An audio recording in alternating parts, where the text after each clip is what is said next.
All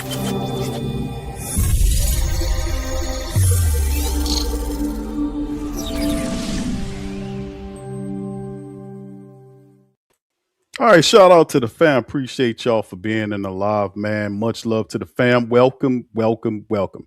You're now rocking with the Sports Coma with Big Q and the guys, where we have intense, entertaining, educating, and enlightening sport talk from your favorite sports fam. Shout out to y'all being in this Tuesday installment of the Sports Coma, man. Y'all hit that like button as well, man. And of course, as you know, that this episode is brought to you by FanDuel, man, for all your prop bets. With the NFL playoffs approaching us, and the NFL playoffs are here. We got the Super Bowl coming up after we had to see Coach Payton go down, and you see Seattle and New England lining up. A true East versus West type Super Bowl. Going to be interesting. We'll see how it all goes, but you can get your bet in right now. The big game is a little away, but get your bets in. Also, the NBA and other major sports, you can go to FanDuel, the app, and place your bet. Anyway, with that being said, man, let's get into this broadcast today on the Sports Coma, man. Listen, we're going to be talking about, on this Tuesday installment, man, the Demario Davis effect, right? We talked about Demario Davis, as you guys can see on screen currently. This is an article that was, of course, penned by NFL Tiara, and it's talking about the fact that Demario Davis is open to free agency. He's open to free agency. And this is going to be an interesting talking point because I mentioned this before, that he wants to return to the black and gold. We know he wants to come back to the Saints, and him and Cam Jordan for an additional year. These guys love the team. They feel like the team could really make it somewhere. So what will the magic number be? We talked about leverage. This could be a situation where Demario Davis could leverage the market for his favor in terms of him getting paid, right? Absolutely nothing wrong with that at all. And what could be his final year playing in the NFL. And you got to give it to Demario Davis on this season. This guy is 100 years old. He had 140 plus tackles this year, 147, I want to say. He propped up and had an interview on K. Let's before we get into the rest of this article, let's hear what he had to say on K's show. She had a discussion. Well, Mr. Demario Davis, here it goes. This is not the way the world works. And you defy gravity, you defy everything. Career high in total tackles for the second year in a row, Davis. What does it feel like to have 143 total tackles in year 14? It's unbelievable. It is a credit to number one, the unit of guys that I play with. They made it a joy to come to work every day. I had a phenomenal coordinator in Brandon Staley, so just being able to mesh and think about ball and talk high-level strategy each and every week of my career. I could feel it when I was playing, but to really see the statistics around it really was cool. And so it's like, man, I'm continuing to play at a high level. That's how I knew so early that I wanted to come back for next year. And I think, the career highs is one thing, but it's just the consistency for me that you ninth year in a row with 100 plus combined tackles. That is not easy to do. That is bananas that you're able to do that. You also had 2 forced fumbles somehow this year. Absolutely. Can you please stellar. talk me through this one against the Giants, my friend, in week 5? The 5 absolutely safe shelters in the world. Number 1, peak. Came close to scoring again. That was such a door-stopping moment. I remember talking about it the day after the game. Such a good moment. Yeah, I mean, as a defender, we in our room we always say A players got to be A players, and what that means is really that the guys on the team are really gonna feed off the top guys. And so you're not going in just saying I want to make the big play. I just want to make my plays when they come my way. And so to be one of the guys to make a moment like that really triggers the rest of the team was really huge and felt good. And I feel like, but that's what you're supposed to do as a leader of a defense and leader of a team. You bring up Staley and obviously being able to, I guess what you're saying is the relationship. Got to lead by example. Sort of see somebody at your level or talk ball with them, or I don't know how you would describe that, but I know it's working if I look at the numbers, right? You with this career year in tackles, Cam Jordan, 10.5 sack season. He's 1,000,000 years old. I'm kidding. Chase Young, love this for Chase Young, 10 sacks, won the last NFC Defensive Player of the Month that we had. What about Brandon Staley, the scheme, the man? What brings out the best of this defense? What's interesting on top of that, man, is that you see since week 8, 20 points less than that. If the offense would have stepped up, we would have got a couple of more wins. And we know early on, the first 2 months, because that's basically what it is, since week 8 means that's 2 months into the NFL football year, regular season wise. It took the Saints defense, and it was, you've seen it in glimpses and pieces early on, right? The offense was not there. The offense was offensive. It wasn't consistent. They couldn't run the ball. They didn't have any continuity.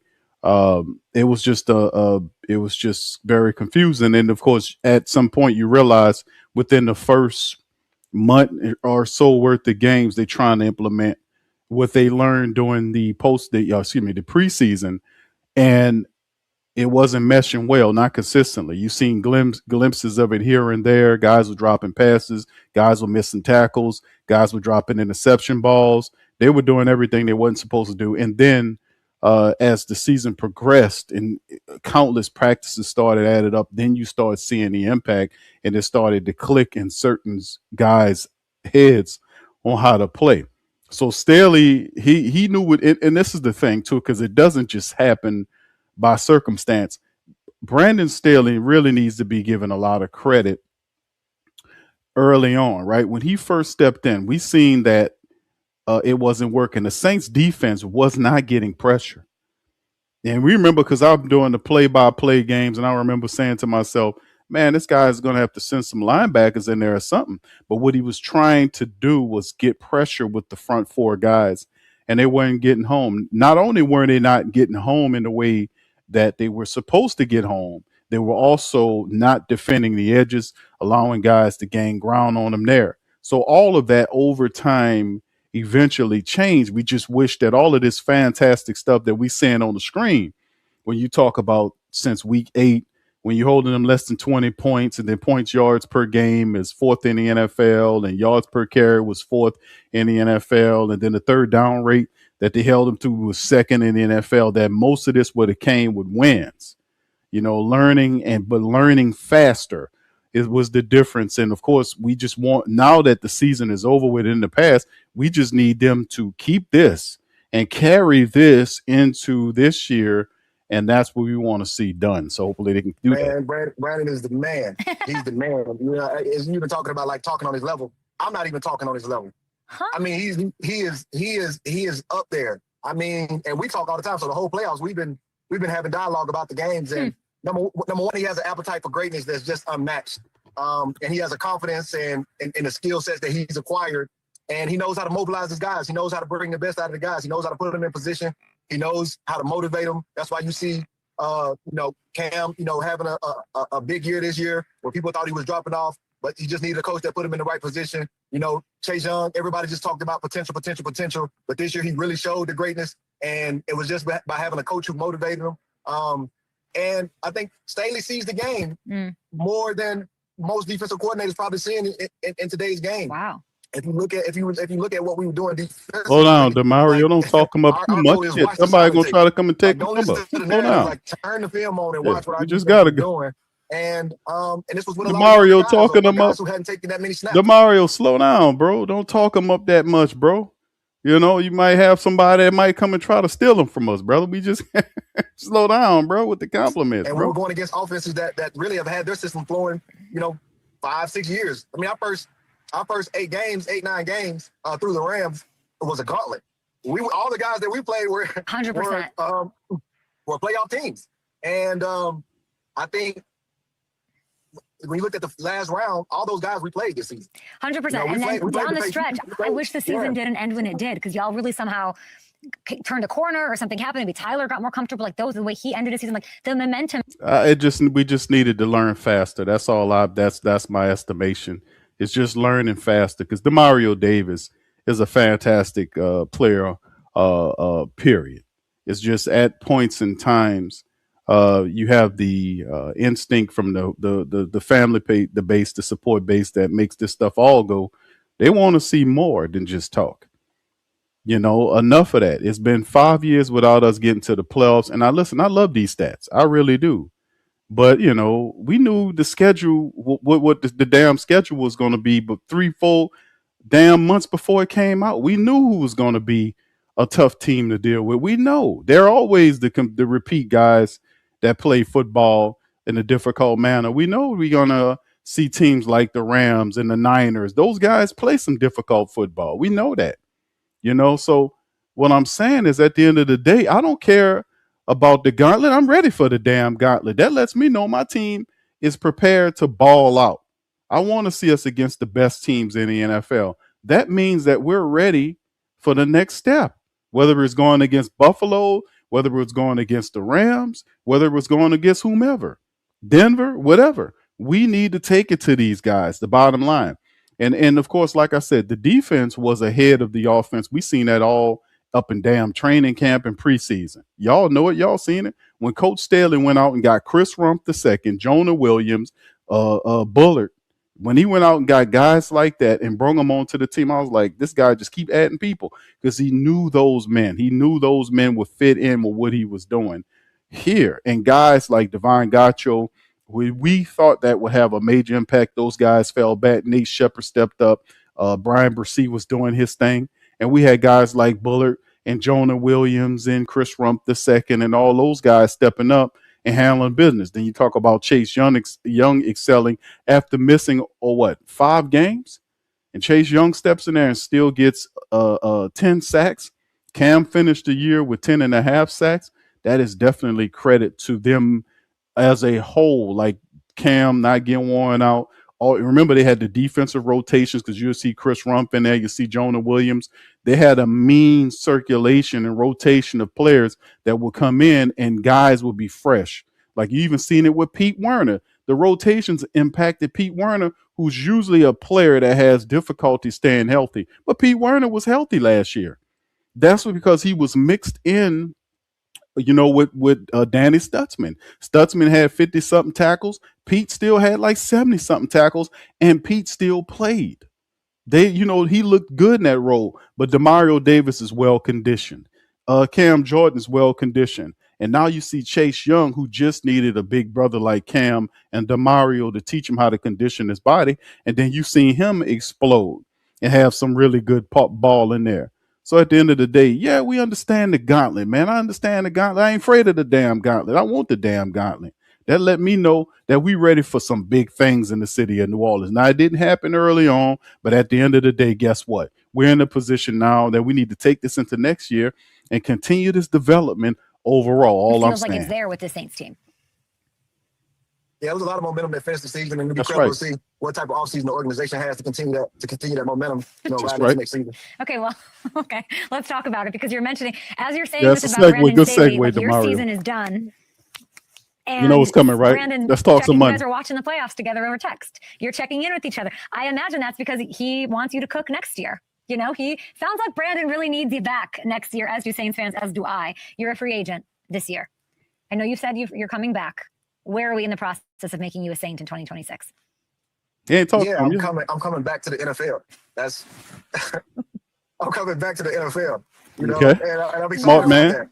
Smart man. I am super excited about that. I keep training all the way through the Super Bowl, so my body feels great. And so I'm just excited. I'm just excited for the offseason, and we're finishing up these games, watching them through the Super Bowl, and then I'll get into my offseason training regimen and get ready to do it all over again. And however that plays itself out, we shall see. I'm not frozen. If you're trying to stay lean and jacked and athletic from the comfort of your own home, I'll start crying. I literally am tearing up. Do you see this? Because you have to. Why are you tearing up? Because you can't leave the Saints. Demario, I'm speechless. I don't even know what to say. Do I want it for you? Why are you assuming because you're not. Because you said NFL and you're making me sad. Why?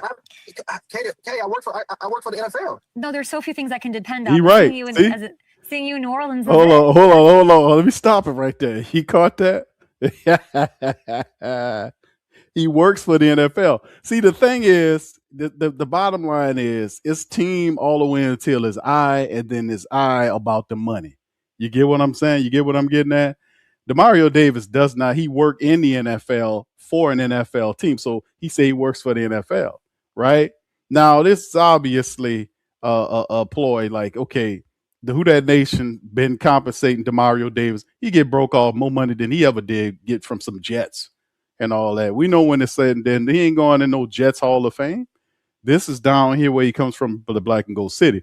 But he says, I work for the NFL. Now, what's happening is we know that he's going to use the market to get leverage because he understands how this goes. This is his final hurrah at free agency.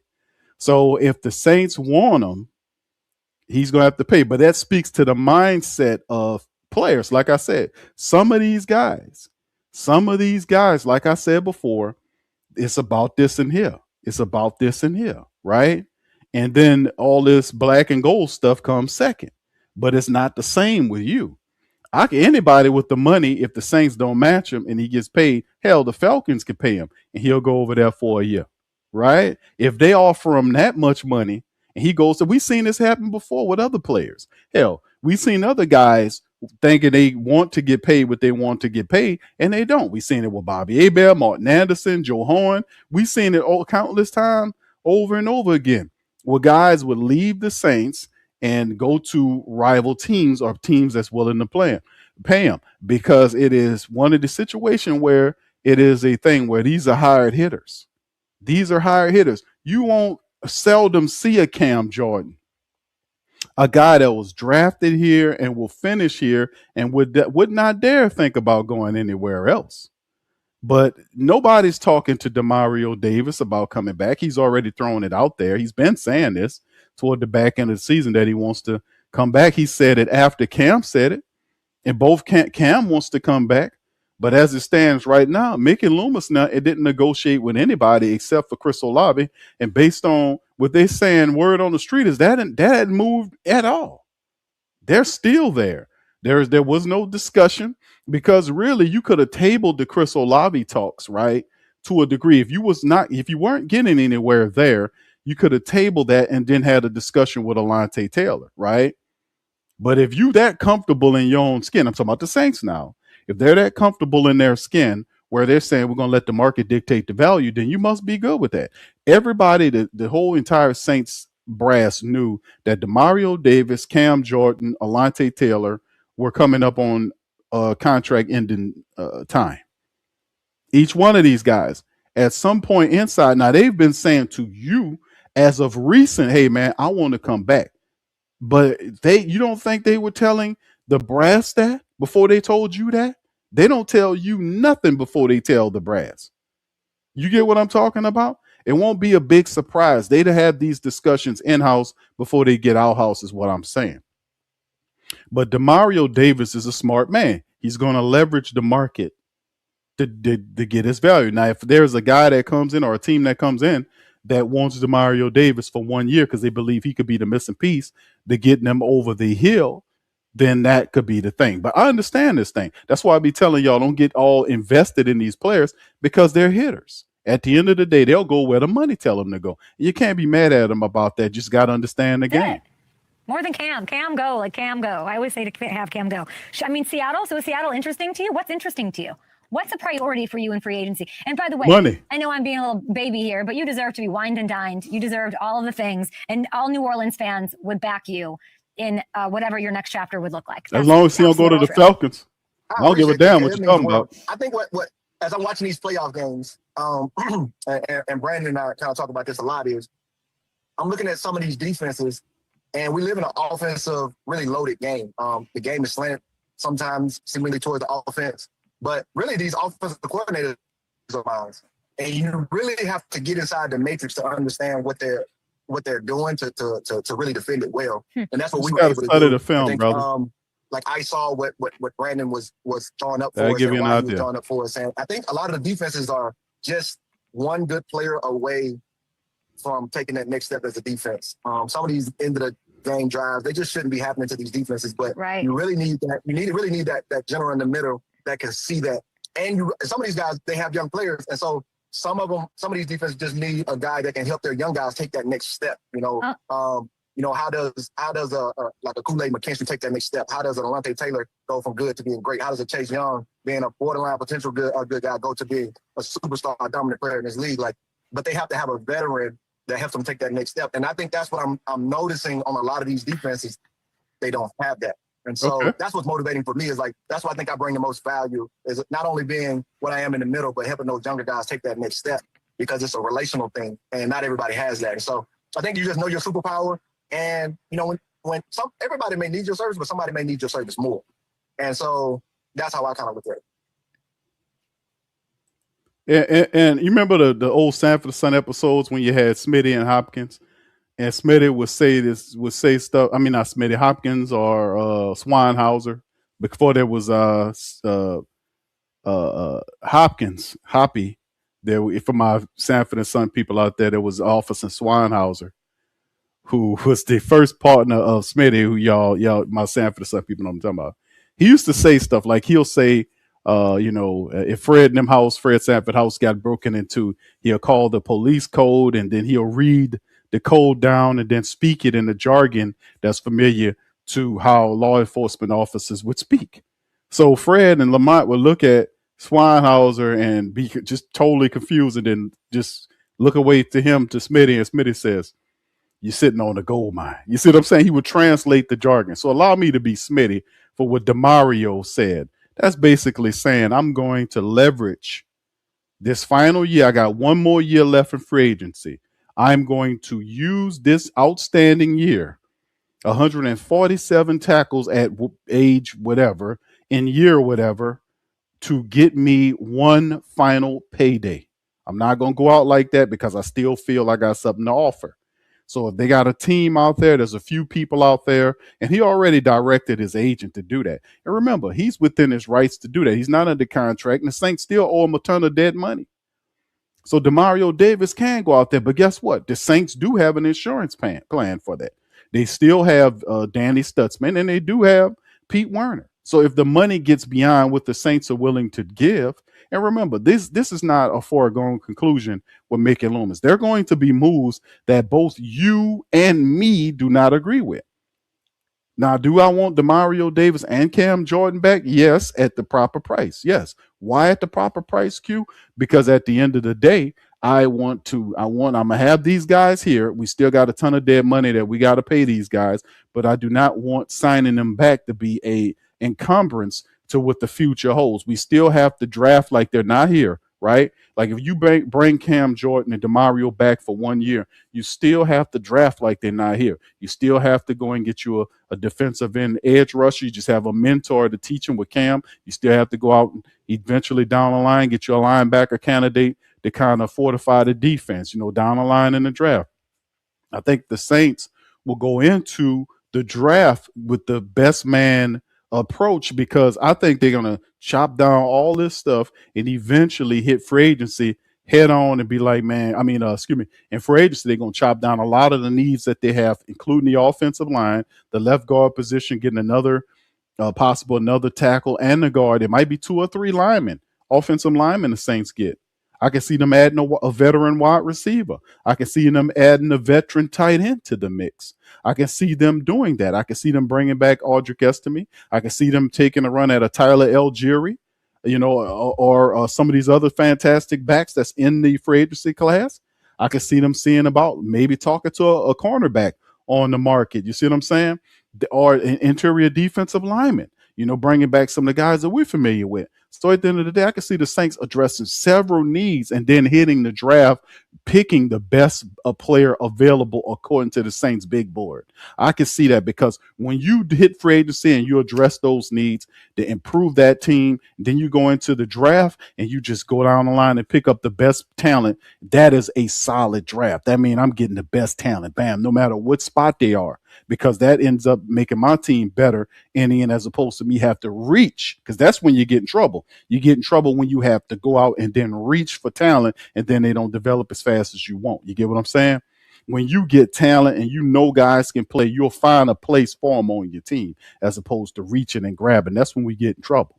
So that's my interpretation. And Demario Davis is good. I'm cool with everything Demario Davis saying, but just don't take your ass to the Falcons. All I'm saying. What, Demario, why are you doing that? Because I'm trying to think of, because it sounds like you're more open than I Kay's thought. such a sweetheart. She's such a sweetheart. You've been very thoughtful about this. I'm excited for you. I'm trying to think of the teams that need that. The Jets need that. You and Aaron Glenn reuniting would be cool. No. Let's get this straight. He's not going to go to a downgrade. Demario, unless they super pan him, he's not going to leave the Saints to go to a non-competing interest. No. If he's going to lead the Saints, he's going to upgrade, meaning he's going to go to a team that is one piece away.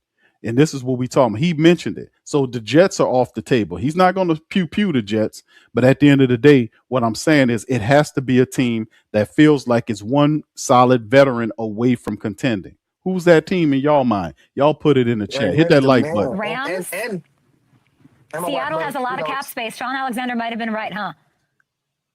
You never know. You never know. I don't try to predict what God has the final say so. So I just try to. Okay. Don't forget your age, either, brother. What is Sean Payton going to think when he sees this clip? What would that look? Could they use you? Would you be up for that reunion? Man, I don't think they need much on defense. They got it. They flying high. They were right there. That was my pick to win it, and I just think like. They had Bo Nix. They would have won that. They had Bo Nix. You know, and it's unfortunate. Bo Nix, they would have won that. He's been itching to get that close for a while. Yeah, but they're young on defense. This is a young defense. I think they could use what you're saying, a veteran presence to take them to the next level. But they got my boy, they got Roach over there leading the way. I need you to know it says, thank you so much, Demario. Can't wait for you to sign the dotted line in New Orleans. That's what my script says. But who knows? Go get wine and dine, Demario. Get that bag, baby. Go get that ring. Love ya. See you soon. Go get the bag. He already got it, sweetheart. He got the bag. But the bottom line is, like I was saying, man, let me get off this damn thing. This thing got more ads in a little bit. I'm sorry. Shout out to YouTube, man. Shout out to YouTube. Listen, man, the bottom line is, man, whatever Demario Davis wants to do, he can do it. The Saints, he gets a lot of dead money from the Saints. The Saints owe the man dead money for the next couple of years. You know, he can go wherever he wants, and he's going to use the market to create leverage for himself. But the Saints do have an insurance policy. They can rock with a guy that got 50 tackles and go into next year with Danny Stutzman and Pete Werner, which is what the plan was if Demario Davis leaves. Now, of course, we don't want Demario to go anywhere. But if he prices himself to the point where the Saints saying we're not going to do that, you know, Alontae Taylor could very well be that kind of player as well. But, you know, I just wanted to kind of react to that. And they give you that. So final year of his contract, what does a Demario Davis final year at 37 years old, 146 tackles, 14-year career, right? Right. Now Davis was in the final year of it. He agreed to a 3-year contract at $27 million that included $18.35 million guaranteed 5 years ago. He set to make a base salary of $10 million in the final year of that deal in 2024. When he restructured that 2 years at 17, the Saints restructured that last March. In 25, Davis appeared in 17 games for the Saints and recorded 143 tackles, 6 tackles for a loss, a half a sack, 3 pass defense, 2 forced fumble, and 1 recovered fumble. We'll have more. So this is one of the situations where, like I said, man, having a Demario Davis back to the team, in my book, would be a helpful thing. But there is also a reality, family, where that might not happen. Right? There could be a reality where, Demario Davis might not return. But like I said, for the fact that if he doesn't, then you have a situation where, hey, man, listen, we got to do this, that, and the third. Then you have to pivot in the draft. You got to pivot in free agency. But that's the great thing about knowing this stuff early on. You could provide insurance policies. The Saints got those guys. They can add another veteran in free agency. They can, however they need to move here. It's on Mick and Loomis and the GMs to get this stuff done, right? We want Demario back. I respect Demario Davis, and I want him to return, man. But at the same time, he got to come back at the right rate, and Demario wants to get paid. That's the bottom line. That's what I see. All right, y'all put what y'all think in the chat. Let's jump to the next one. Saints star projected to leave New Orleans to join the Rams. Shout out to my brother Kyle T. Mosley at Sports Illustrated. It's one of his writers on it. Saints showed down the stretch that the roster is currently constructed with can win games with Shuck under center. Even as the injuries piled up, Shuck looked good down the stretch and now has a full offseason prepared as the team starter. The defense took a step forward, specifically in the second round of the season. Overall, the Saints allowed the 9th fewest yards per game in 2025 at the 295.2 yards per game, and the Saints finished 1 spot behind the AFC champion New England Patriots and 3 spots behind the NFC champion Seattle Seahawks. That's a good list to be on, to be honest with you, because both those teams are in the Super Bowl, baby. How about and shout out to Kubiak, Clint Kubiak, man, doing that, man, and that's very popping. The Saints won't be able to simply run it back, though. After the Super Bowl, NFL draft will quickly approach along with free agency plus the trade market NFL is in business, Saints certainly will have some turnover. One guy to watch is cornerback Alontae Taylor. He's viewed as the top pending free agent in football, according to CBS Sports. Zachary Perilous, who ranked Taylor as the 14th overall pending free agent, but predicted that he will leave to join the Rams.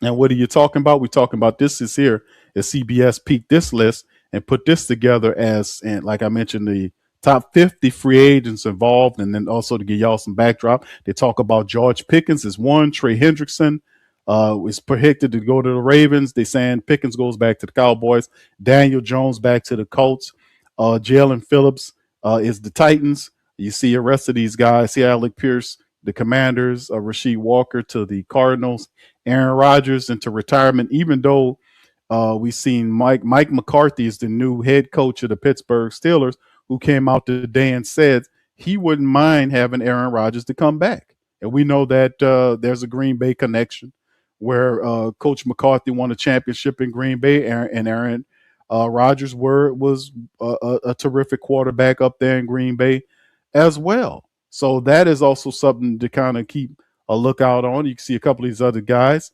Breece Hall, Seattle. You see all these other guys, Juwan Jennings to the Titans. And this is who he's picking. And then, of course, you get down to 14th.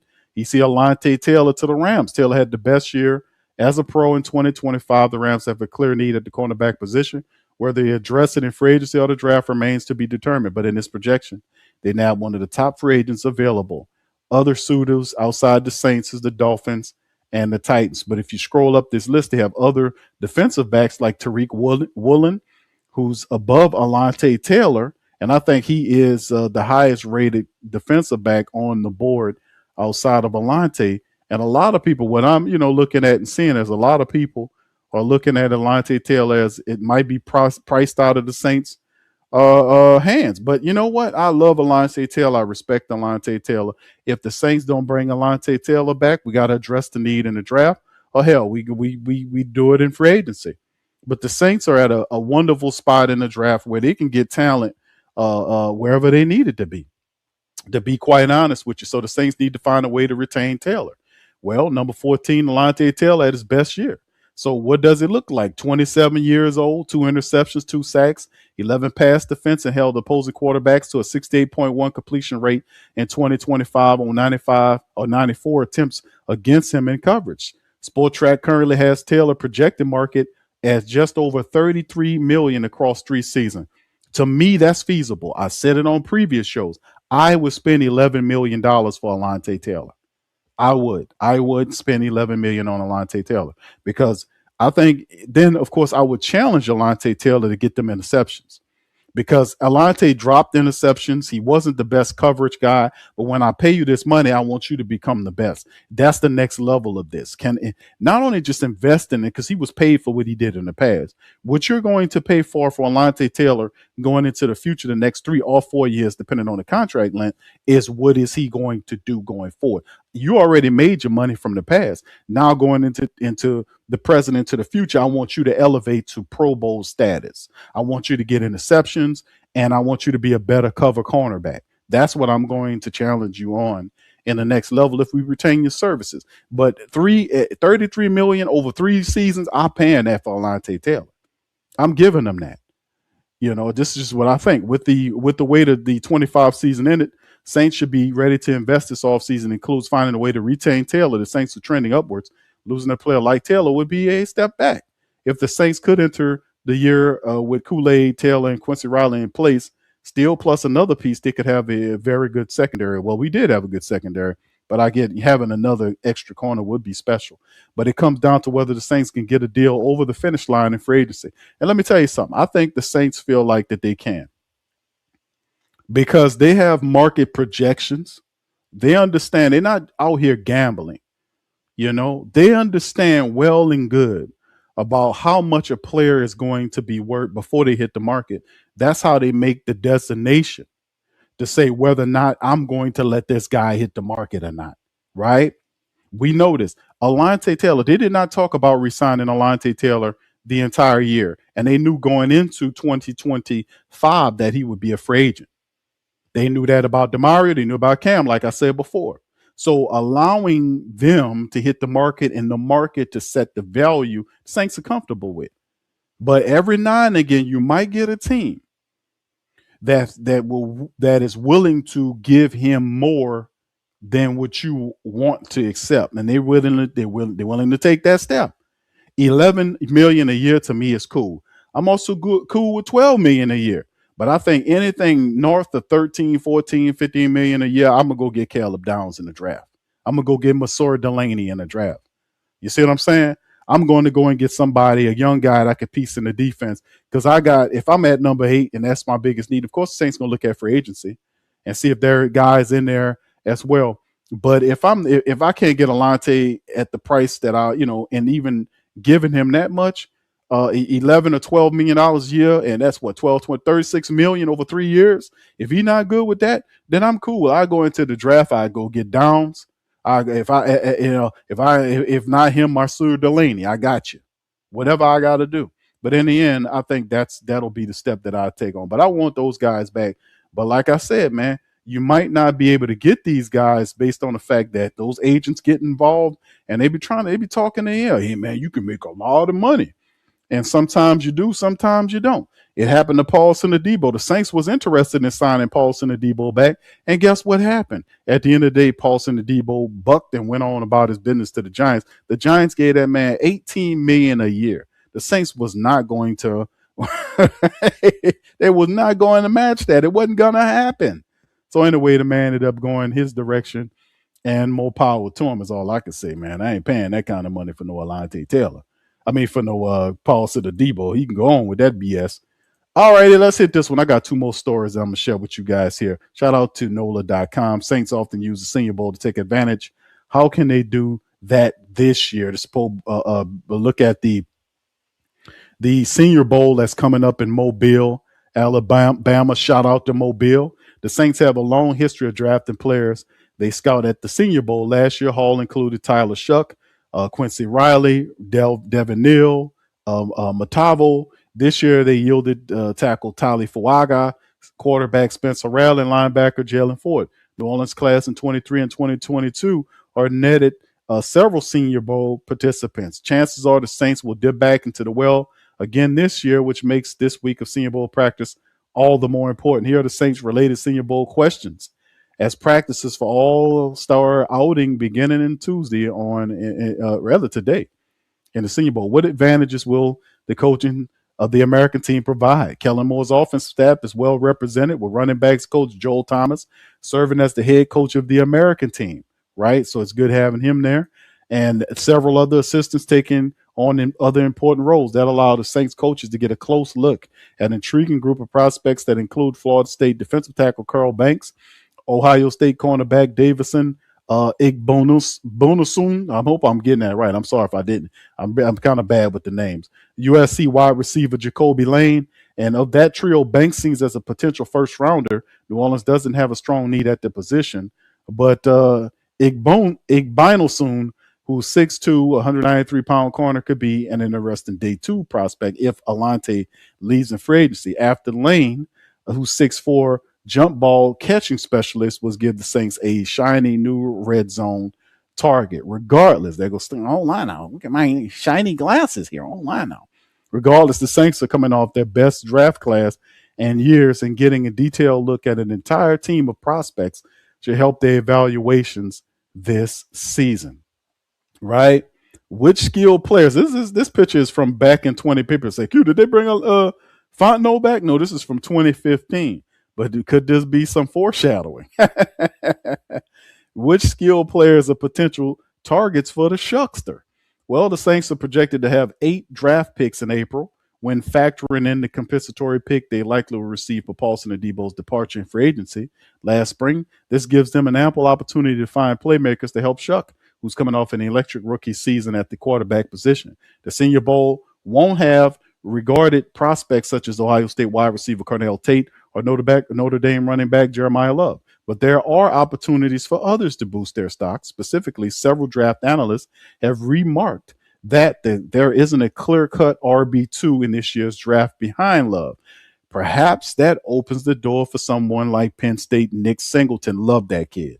Watching him play. Or Washington running back Jonah Coleman.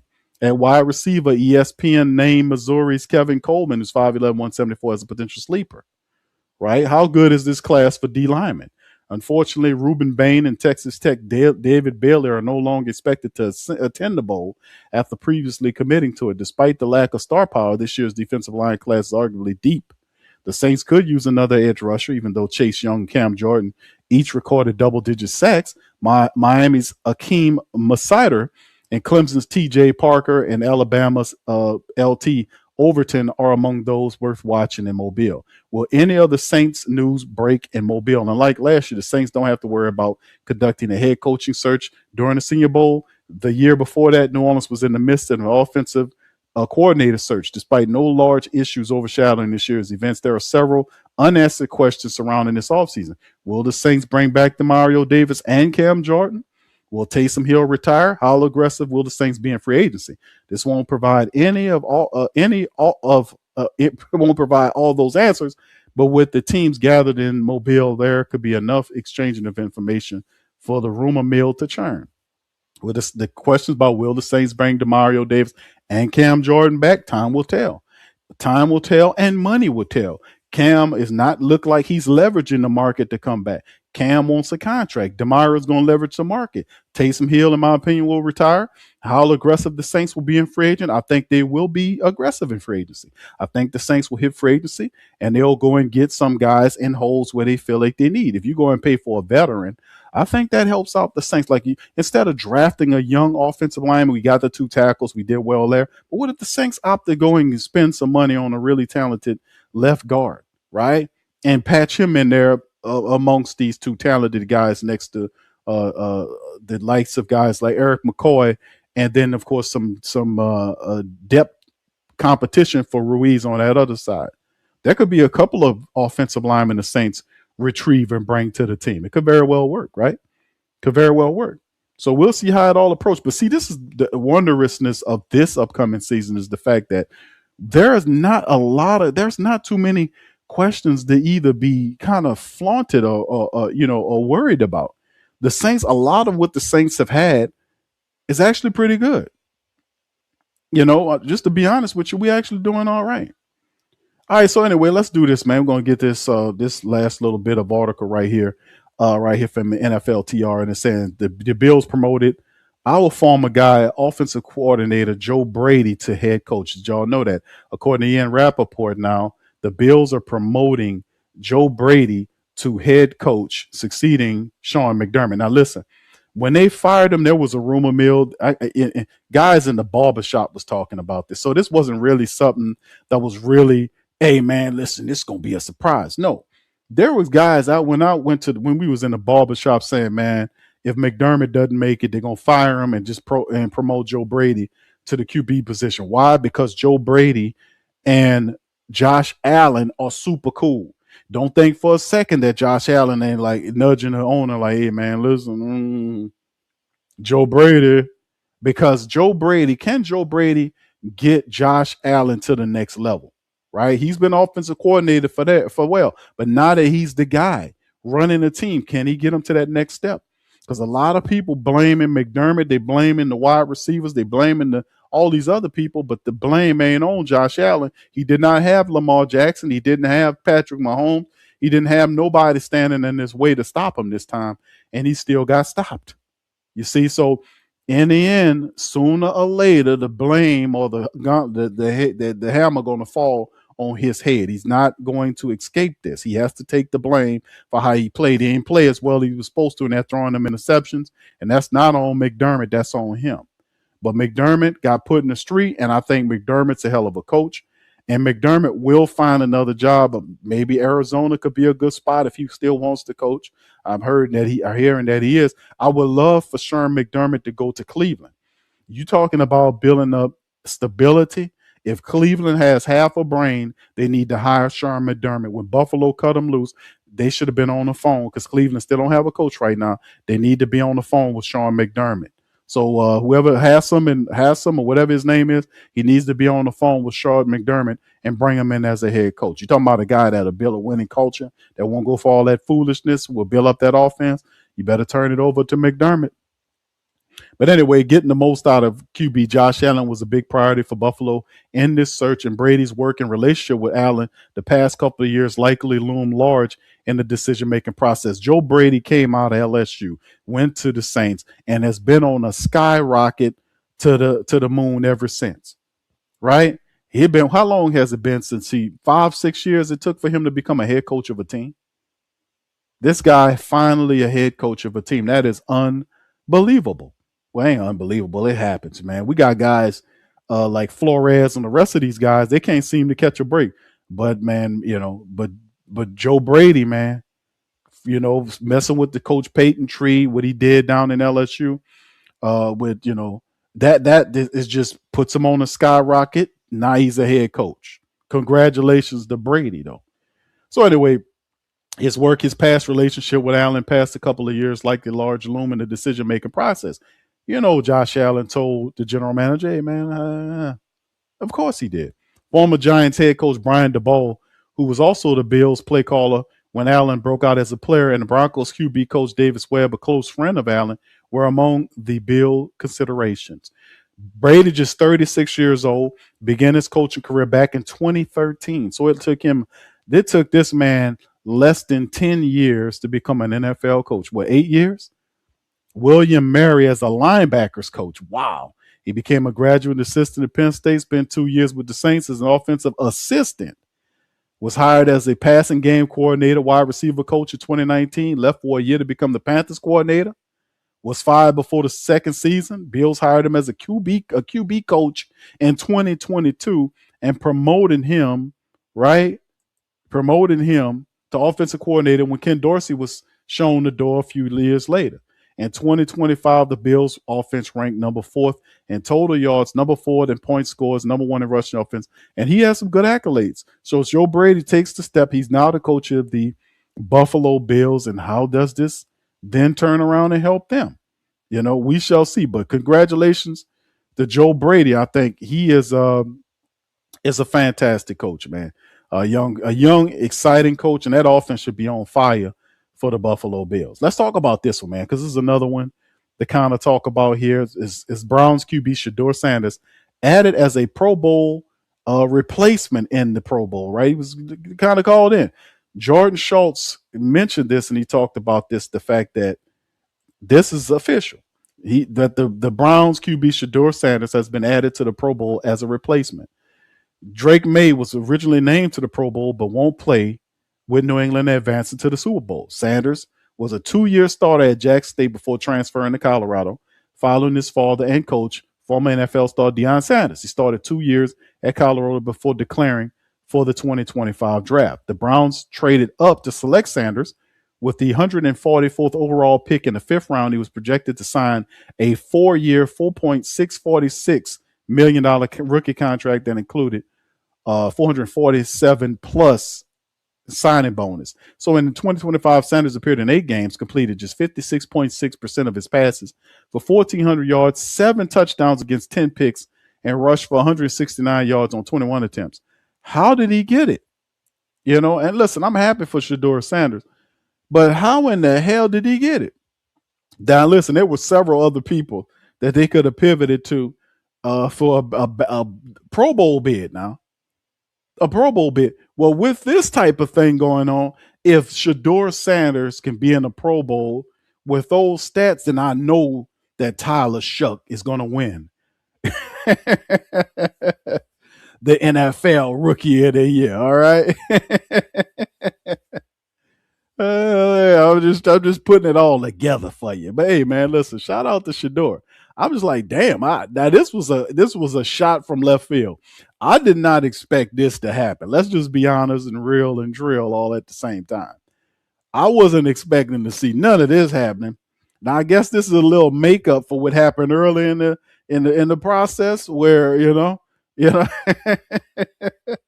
But listen, what it does do now is when him get named to the Pro Bowl, right? That obviously tell you, okay, well, guess what, Cleveland? This is your quarterback. So this is an interesting dynamic. I'm interested to hear what you guys think about this, because if you look down the list of Pro Bowl alternates, and you look at the stats and some of the stuff, we know a few guys were hurt, but they did have some guys that were healthy that had better stats that should have went there. But for Shador to get on top of the list, man, listen, man, that's very interesting. Let me just say it like that. That's very interesting to me to see that sort of thing happen. Maybe it's a little makeup for how they treated him early on, how they did all that finagling on the back end. But in the end, it don't matter. He gets named that. Now, this is the thing. With him going into the future for Cleveland, he's named as a Pro Bowl quarterback. That means that he's your starter, Cleveland. He's your starter, Cleveland. And of course, look, they're saying now, this is another report here. They're saying that Jim Schwartz is gaining momentum to be the head coach out there. This is the same Jim Schwartz who hadn't been a coach in years. He hadn't been a coach in years. It's been a long time since Schwartz he's been in the NFL, but he hadn't been a coach in years, and he's gaining momentum. How? How y'all guys? Yeah, I'm gonna just let him handle their own shit. I'm not a Brown guy, but Schwartz is gaining momentum, according to Mary Kay Cabot. The Browns have conducted an extensive search for the new head coach. Multiple candidates withdrawing their name from the position. Multiple people saying we don't want the job. Damn. Schwartz, 59, spent 8 years as the Titan defensive coordinator before he was hired as the Lions head coach in 2009. Spent 5 years in Detroit before he was fired after the 2013 season. Schwartz spent a year with the Bills, eventually joining the Eagles as they D coordinator in 2016, stepped away after the 2020 season, was poorly weighing retirement before rejoining the Titans coaching staff as a defensive assistant. The Browns hired Schwartz as a defensive coordinator ahead of the 2023 season, and during his 5 years with the Lions, Schwartz led them to a record of 29-51. That's a 36.3% winning percentage. That sucks. Include one playoff appearance. In 2025, the Browns defense ranked 14 in points allowed, 4th in total yards, 16 in rushing yards allowed, and 3rd in passing yards allowed. A lot of the inconsistency with the Browns tied to offense. So why would they not go? See, the Browns need stability. Jim Schwartz is not stability. He wasn't a good coach when he was with these teams. He has a crappy, nasty, trifling record. Why would he be gaining momentum for anything?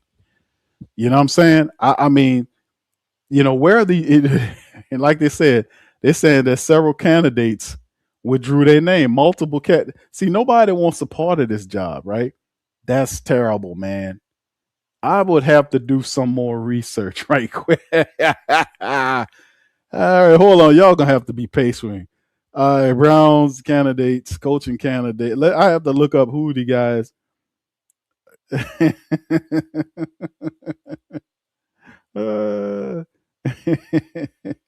In 2020, I'm looking up candidates. Who are these? Who are the coaching candidates? Who wants to be the Browns coach? Well, let's look it up. All right. See, I'm just I want to know who these guys are, man, because you got to have some of these guys. The 4 candidates remaining for the Browns head coaching job, right? The Browns head coach search hasn't exactly been all smooth sailing. They've seen solid options back out. Jesse Minter, Mike McDaniel, because all those guys got jobs, lesser jobs. They're ready to go take. Well, Jesse Minter got a head coaching job, I want to say. Mike McDaniel took the offensive coordinator job with the Chargers, I want to say. And Grant Udinski all taking their name out of the running this offseason. Following Udinski's withdrawal from the consideration, there are just 4 candidates for the Browns job. The 4 names featured offensive-minded coaches, 1 defensive coach who's familiar with the Browns. Well, who are they?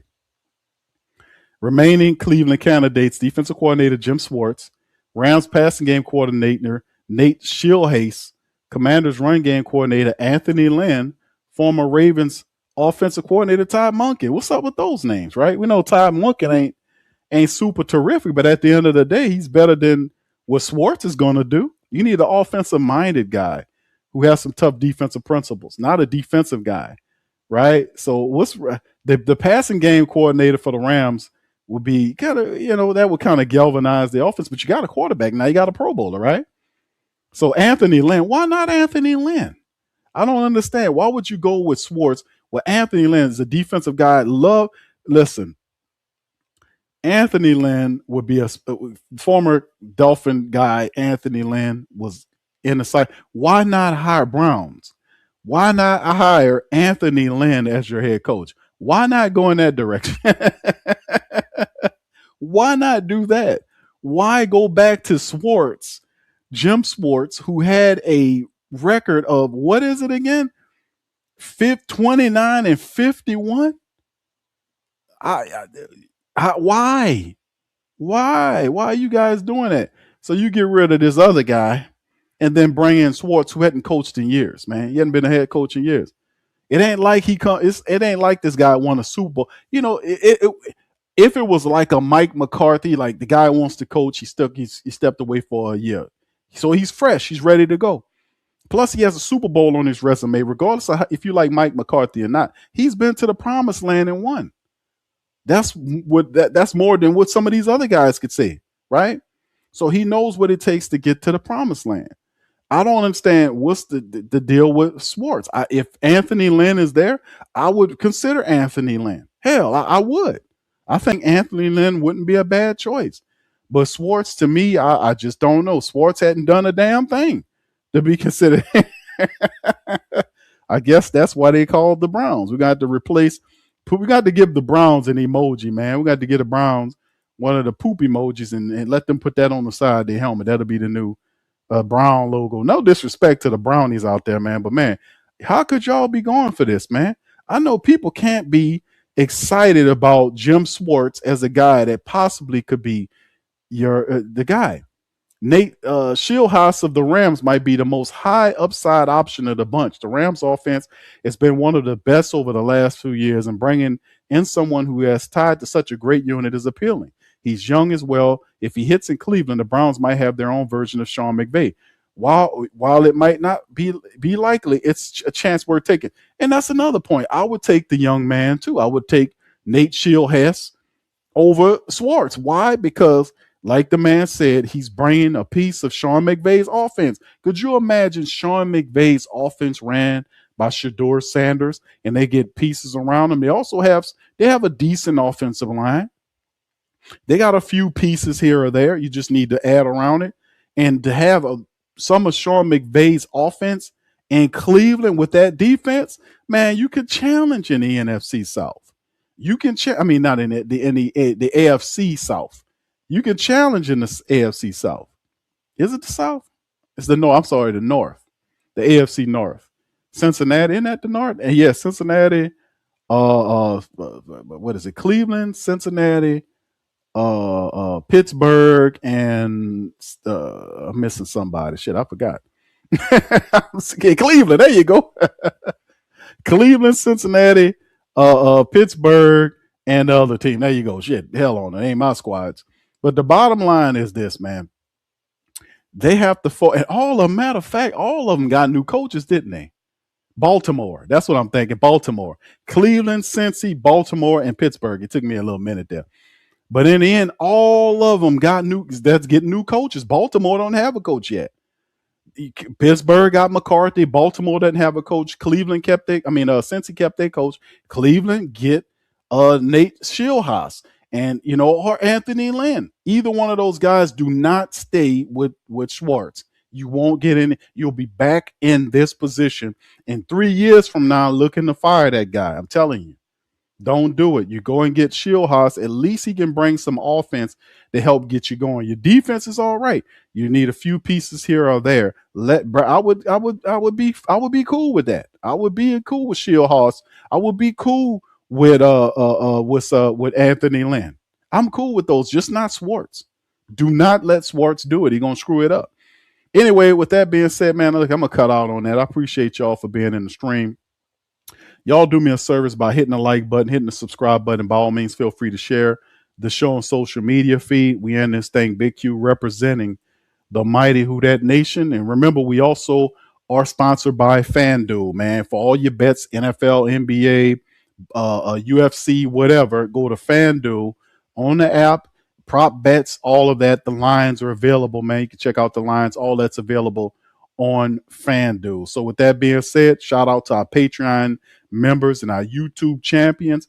Listen, fam, we got a new TSC Patreon show coming up tonight for you guys, for our Patreon and YouTube membership family. Tonight for you guys, that'll be talking about what we're going to be doing, a nice little exercise. We're doing the mock draft, but we also going to we're doing the mock draft simulation, but we're going to put it together with the free agency simulation. You get what I'm saying? We about to do it up Big Q style. If y'all want to check that one out, join patreon.com/the Pro Media Network. That's patreon.com/the Pro Media Network. And with that being said, baby, I'm out. I'm going to holler at you on the next one. We'll be on PPR final tonight for the recap matchup between the Pels and the OKC Thunder. DC, myself will be recapping that for my Pelican people, just to let y'all know on the programming note. With that being said, hit the like button, hit the subscribe button, and the share button, and the notification button, and I'm going to holler at you later. Peace. Who that?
Hey, New Orleans! Whether you're catching up on Saints news at Jackson Square, checking Pelicans scores in the Garden District, or staying updated on LSU while grabbing coffee in the French Quarter, there's one place that keeps you connected to everything that matters in our city. From Bourbon Street to the Superdome, from Preservation Hall to the Riverfront, New Orleanians are staying in the know with thewhodatdaily.com. Your daily source for Saints, Pelicans, LSU, and all the sports, music, and culture that makes our city special. At work downtown, at a game in the Dome, or just relaxing by the Mississippi, wherever life takes you in the Big Easy, you can stay connected. Because when you're from New Orleans, you don't just live here. You stay in the NO. That's stay in the know. Visit thewhodatdaily.com and never miss what matters most to Who Dat Nation. Stay in the NO. Welcome to the Pro Shop, where we create authentic NOLA-inspired clothing for men, women, and children. From Saints jerseys to Pelicans gear, everything's crafted right here in New Orleans. Whether you're shopping the Pro Shop, the Pel Shop, or the Pro Shop Kids, we've got your whole family covered with genuine merchandise that represents our city's spirit. Check for links in the description section below or in the chat.